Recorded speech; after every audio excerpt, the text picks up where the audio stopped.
Namaste. Today I would like to talk about how media, especially,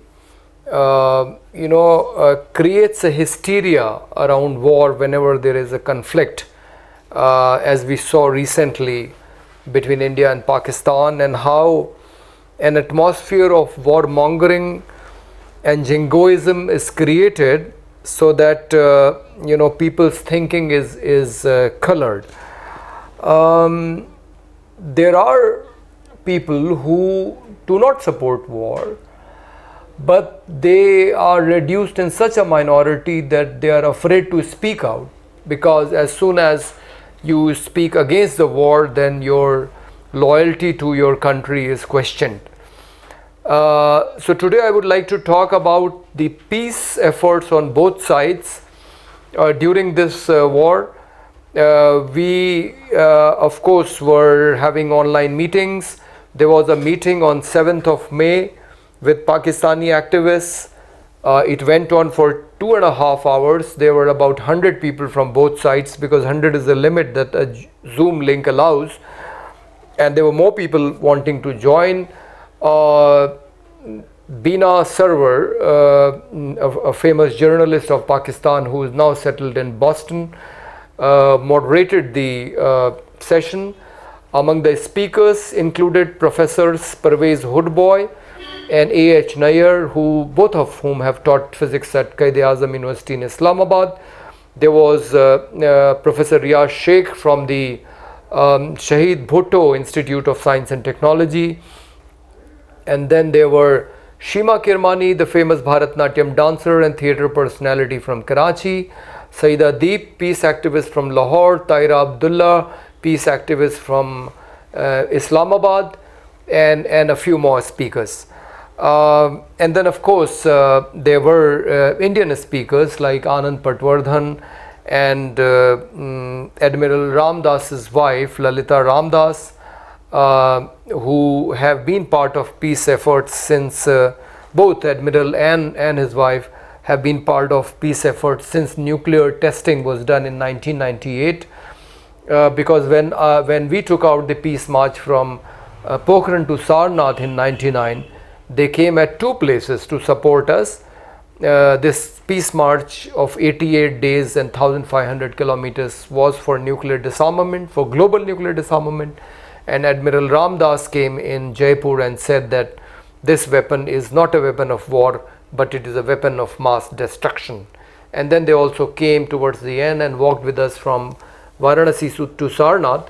So there were prominent peace activists from both sides who spoke, and they said that hostilities must stop. At that time, India had attacked the 9 terrorist camps inside Pakistan, and Pakistan had attacked the Gurdwara and the masjid in Punch, and everybody said that it should stop here and there should be no war.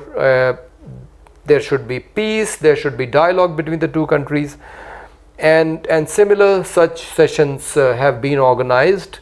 There is an upcoming session on 21st of May between the youth of India and Pakistan, being organized by the youth and the student wing of Socialist Party India. And then there is an organization called SAPAN, South Asia Peace Network, which is organizing a youth meeting on 25th of October. And we plan more meetings between women, between workers, between farmers, doctors, professors in the coming days, so that the constituency of the peace grows. People who are for peace and friendship, and these voices are not drowned in the hysteria that has been created because of the war. I would like to read out a report from Dawn, which is published on 15th of May, about a meeting in Islamabad. And why I would like to do it is because we have no idea that there are people in Pakistan who are the voices of peace, and they are demanding from their own government to check terrorism and also to bring peace between the two countries. So this report is titled "Extremism," within inverted commas, termed real enemy of India and Pakistan. Speakers at conference call for steps to bring lasting peace in region. The report is by Jamal Shahid from Islamabad, declaring religious extremism in double inverted commas as the real enemy facing both Pakistan and India. Speakers at a conference on Wednesday urged both Islamabad and New Delhi to work for lasting peace to bring stability and prosperity in the region. The speakers, including rights activists and media representatives, expressed serious concerns over the ongoing hostilities and the dangerous rhetoric that followed a recent border flare-up between the two South Asian neighbors. The enemy is religious extremism. We have been taken hostage by militant organizations who have hijacked the security of both countries. This is very important, said head of Pakistan People's Party Human Rights Cell and former Senator Faratullah Babar at the conference titled Peace, Let There Be No War Between India and Pakistan.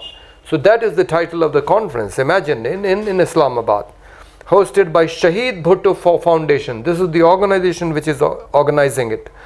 The militants have become so powerful that they can now trigger conflicts that risk escalating into a nuclear war, said the former senator.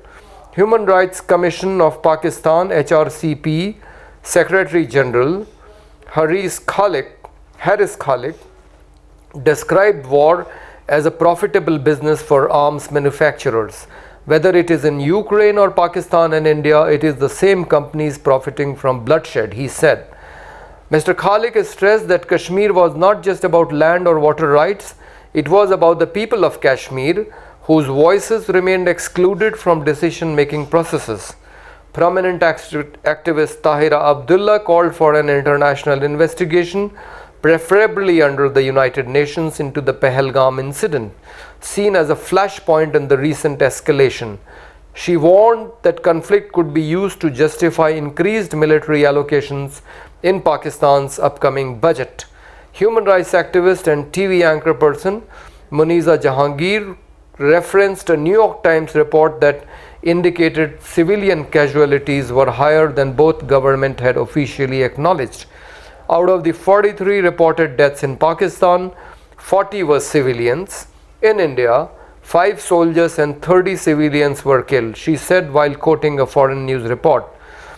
Kashmiris remain the real victims, caught in continuing cross-border fire, she said, adding that despite announcement of ceasefire, there were reports of cross-firing incidents across LOC even today.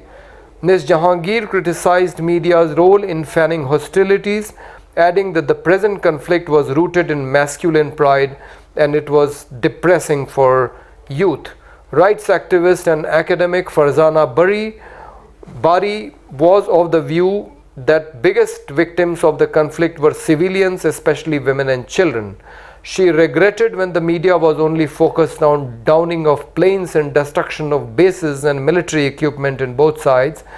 No one was highlighting human miseries caused by the recent India-Pakistan conflict.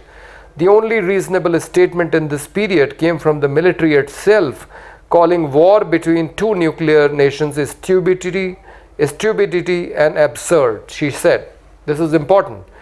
Military in Pakistan saying that war between two nuclear nations is a stupidity and absurd.